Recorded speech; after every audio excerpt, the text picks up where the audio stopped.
B.J. Habibie. Baharudin Yusuf Habibie atau yang lebih dikenal dengan sebutan B.J. Habibie, lahir pada tanggal 25 Juni 1936 di kota Parepare, Sulawesi Selatan. Beliau merupakan Presiden RI yang ketiga dan menjabat pada tahun 98 sampai dengan 99. Ini merupakan masa jabatan tersingkat bagi Presiden Republik Indonesia, yaitu hanya berlangsung selama 17 bulan. Sebagai sosok yang sangat menginspirasi, terdapat banyak nilai-nilai berakhlak dalam sosok B.J. Habibie yang dapat kita teladani. Nilai-nilai tersebut adalah yang pertama, berorientasi pelayanan. Beliau mampu memahami dan memenuhi kebutuhan masyarakat, mengimplementasikan sikap ramah, cekatan, solutif, dan dapat diandalkan.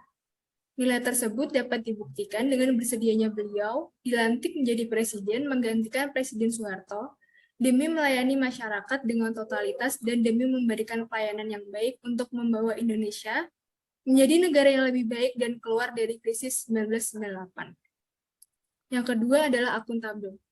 Sebagai pemimpin kebijakan, di era kepemimpinan B.J. Habibie selalu mengutamakan prinsip akuntabel, di mana anggaran pembangunan harus dilaksanakan secara efektif agar dapat mencapai target yang telah ditentukan untuk mencegah kebocoran dan pemborosan anggaran.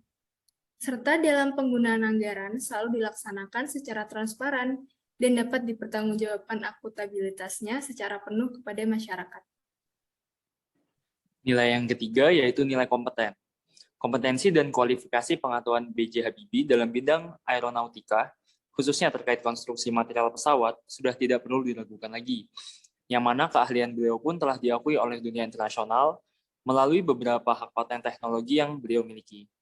Nilai yang keempat yaitu nilai harmonis. Sebagai Presiden Republik Indonesia yang ketiga, B.J. Habibie sering disebut juga sebagai tokoh kebebasan pers.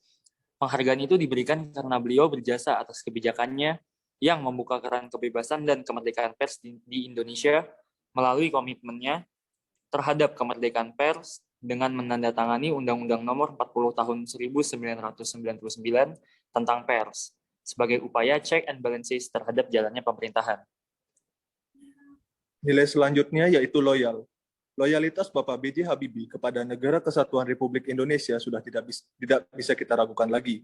Pada tahun 1974, ketika Bapak Soekarno memanggil B.J. Habibie untuk kembali ke Indonesia dan meninggalkan pekerjaannya di Jerman, B.J. Habibie datang untuk mematuhi panggilan tersebut untuk menjadi penasihat pemerintah di bidang teknologi. Selanjutnya yaitu adaptif. B.J. Habibie telah menciptakan inovasi baru dalam dunia teknologi di Indonesia. Pada tahun 1990-an, B.J. Habibie telah merancang pesawat yang diberi nama Gatot Kaca. Namun, rencana tersebut diberhentikan karena adanya krisis moneter pada tahun 1998. Tidak berhenti di situ, B.J. Habibie kembali merancang pesawat baru tahun 2012, yaitu N250. Dari sana kita dapat melihat bahwa B.J. Habibie dapat beradaptasi dengan keadaan yang terjadi, namun tetap menunjukkan inovasinya kepada bangsa. Yang terakhir yaitu kolaboratif. B.J. Habibie telah memimpin pada awal-awal masa reformasi. Bisa dibilang, B.J. Habibie membangun kembali bangsa setelah terpuruk pasca runtuhnya Orde Baru. Ketika runtuhnya Orde Baru, Indonesia mengalami krisis moneter, yaitu tepatnya pada tahun 1998. Ia mengemban tugas yang berat untuk memulihkan ekonomi nasional dengan seluruh jiwa dan raga. Sekian presentasi dari kelompok kami. Terima kasih.